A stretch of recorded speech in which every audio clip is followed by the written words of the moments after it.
বউ তরকারিতে লবণ কম হয়েছে, আবার চুলোয় বসিয়ে দেও। খাবার খেতে খেতে রুনির শাশুড়ি রুনিকে বলল কথাটা। রুনি বাটি থেকে খাবার মুখে দিয়ে দেখল তরকারিতে এতটাও লবণ কম হয়নি। রুনি তাকালো মুহিবের দিকে। রুনির এখন উঠে আবার তরকারি নিয়ে চুলোয় বসাতে ইচ্ছে করছে না। রুনি ভাবল যদি মুহিব বলে তরকারি ঠিকঠাক আছে তাহলে আর চুলোয় বসাবে না। মুহিবের দিকে ভরসার চোখ নিয়ে তাকালো রুনি। মুহিবও বলল, কি রাখছো এসব, মুখে দেওয়া যায় না, মাটি মাটি লাগে, লবণ ছাড়া যাও তো আবার চুলোয় বসাও, তারপর লবণ দেও। খাবার টেবিল থেকে তরকারির বাটিটা নিয়ে রুনি পাতিলে ঢেলে দিয়ে আবার তরকারির পাতিলটা চুলোয় বসিয়ে দিল। এই কয়দিন এত গরম চুলোর পাশে বেশিক্ষণ থাকা যায় না, গরমে সিদ্ধ হয়ে যায় রুনি। এই গরমে চুলোর পাশে থাকতে থাকতে মুখে দাগ হয়ে গেছে। রুনির গায়ের রং ফর্সা, যার কারণে মুখের দাগটা সহজেই স্পষ্ট হয়ে যায়। রুনি ভাবছে গরম এমন থাকলে চুল কেটে ফেলবে, এত গরমে চুলে আরো বেশি বিরক্ত লাগে। কিন্তু তাও তার শখের চুল কাটতে ইচ্ছে করে না।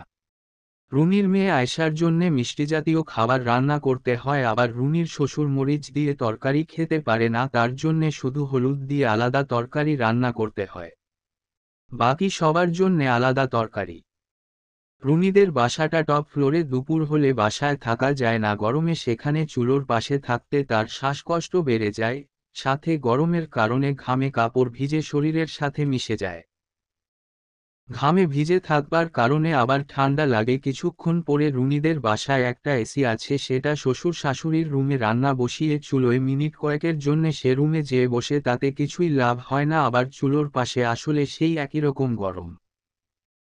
রান্না শেষে যখন খাবারের টেবিলে বসে আবার তরকারিতে লবণ দিয়ে চুলোয় বসাতে বলল, রুনির একটু খারাপ লাগলো। রুনি লবণ কম খায়, তবে এদিক থেকে তার শাশুড়ি আর মুহিব লবণ বেশি খায়, তাই তাদের কাছে স্বাদ ভিন্ন মনে হয়েছে।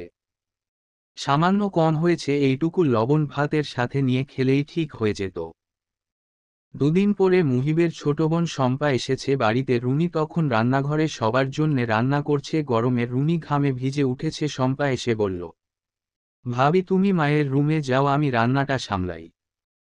শম্পা বাড়িতে আসলে রুনি একটু খুশিই হয়, কারণ শম্পা এসে রুনিকে কাজে সাহায্য করে, যা এই বাড়ির কেউ বা শম্পার অন্য বোনেরা করে না কখনো, যার কারণেই রুনির শম্পাকে অনেক পছন্দ। রুনি শম্পার সাথে সব সুখ দুঃখের গল্প করতে পারে।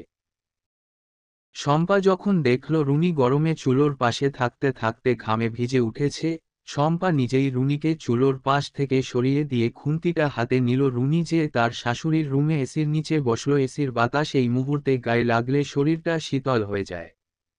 রুনি বেশিক্ষণ থাকে না, আবার চলে আসে শম্পার কাছে।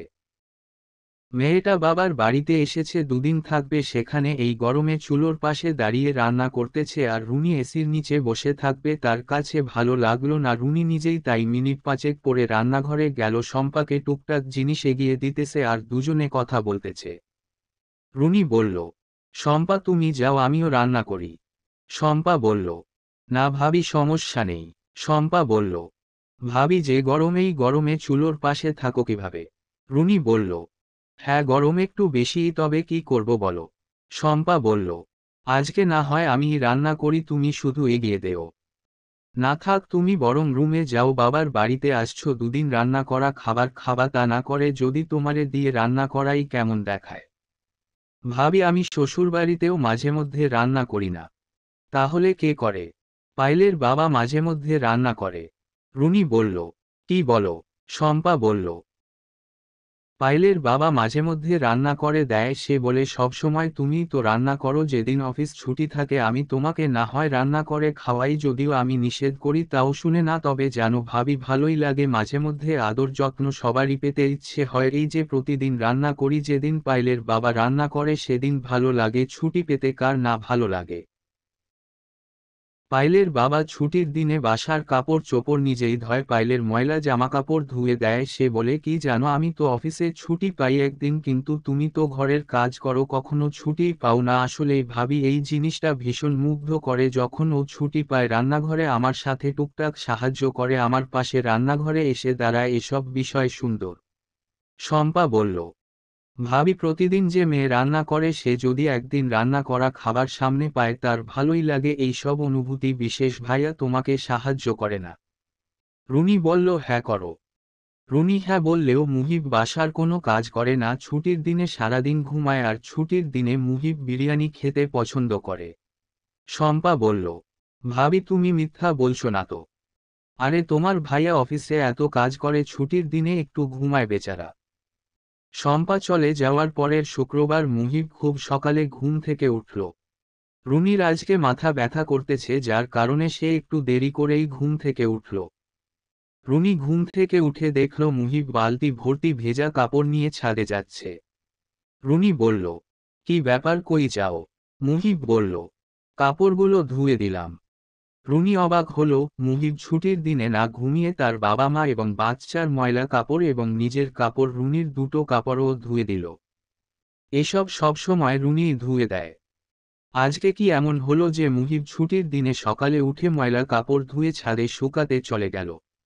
রুনি বলল, আমি আসবো ছাদে। মুহিব বলল, আসবার সময় আরেকটা ভেজা কাপড়ের বালতি আছে, ওয়াশরুমে বালতিটা নিয়ে এসো। আচ্ছা। রুনি ফোন হাতে নিয়ে শম্পাকে কল দিয়ে বলল, তুমি কি তোমার ভাইকে কিছু বলছো? শম্পা বলল, কেন, কি হইছে বলো তো? তোমার ভাই যে আজকের ছুটির দিনে সকালে ঘুম থেকে উঠে সব ময়লা কাপড়চোপড় ধুয়ে ছাদে নিয়ে গেল রোদে দিতে। ভাবি আমি শুধু পাইলের বাবা আমার জন্যে কি করে এইটুকু বলছি, যাক আমার ভাইয়ের সুবুদ্ধি উদয় হয়েছে। তবে রুনি ফোনে হাসল। মুহিব ফ্রিজ থেকে মাংস বের করে ভিজিয়ে রেখেছে, আজকে রুনির সাথে রান্নাঘরে টুকটাক সাহায্য করছে। বিয়ের পর থেকে দেখেছে ছুটির দিনে মুহিব ঘুমিয়ে কাটিয়েছে, তবে আজকেই না ঘুমিয়ে ভোরে উঠল, কাপড়চোপড় ধুয়ে দিল ছাদে। রান্নাঘরে রুনির পাশে রুনিকে জিনিসপত্র এগিয়ে দিতেছে। গরমে রুনি ঘেমে গেছে দেখে একটা ছোট্ট হাতপাখা নিয়ে এসে রুনিকে বাতাস করতেছে মুহিব। মুহিবের এমন পরিবর্তন দেখে রুনি খুব খুশি হল। যখন প্রিয় মানুষটা বিশেষ কিছু করে তখন ভালো লাগে। শম্পার জামাইয়ের একটা কথা রুনির ভালো লেগেছে, তা হলো পুরুষ মানুষ অফিসে সপ্তাহে একদিন ছুটি পেলেও মেয়ে মানুষ সে ছুটিও পায় না, সারা বছরই ঘরের কাজ করে। তবে যখন প্রতিদিন রান্না করা মেয়েটের সামনে তার সঙ্গী রান্না করে খাবার নিয়ে এসে দেয়, ভালো লাগে। অন্তত ওই একদিনেই থাকে পুরো সপ্তাহ কাজ করবার শক্তি। সঙ্গীর কাছ থেকে ছোট ছোট যত্নের বিষয়গুলোতে এত সুখ থাকে যে সুখের পরিমাণ সমুদ্রের চেয়েও বেশি।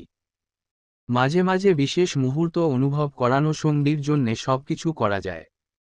সামান্য একটু যত্নের ভিতরে অনেক মায়া থাকে। এই যে রান্নাঘরে দাঁড়িয়ে মুহিব রুনির গায়ে বাতাস করতেছে, এই বাতাসটা অ্যাসির বাতাসের চেয়েও বেশি শীতল করে দিতেছে বুকের ভিতরটা। বিশেষ মানুষের কাছ থেকে বিশেষ কিছুর অনুভূতি মন শীতল করে দেয়। সমাপ্ত। অনুগোল। বিশেষ অনুভূতি। মুস্তাকিম বিল্লাহ। গল্পটি ভালো লাগলে শেয়ার করতে পারেন আর কমেন্টে আপনার মূল্যবান মন্তব্য জানাতে ভুলবেন না।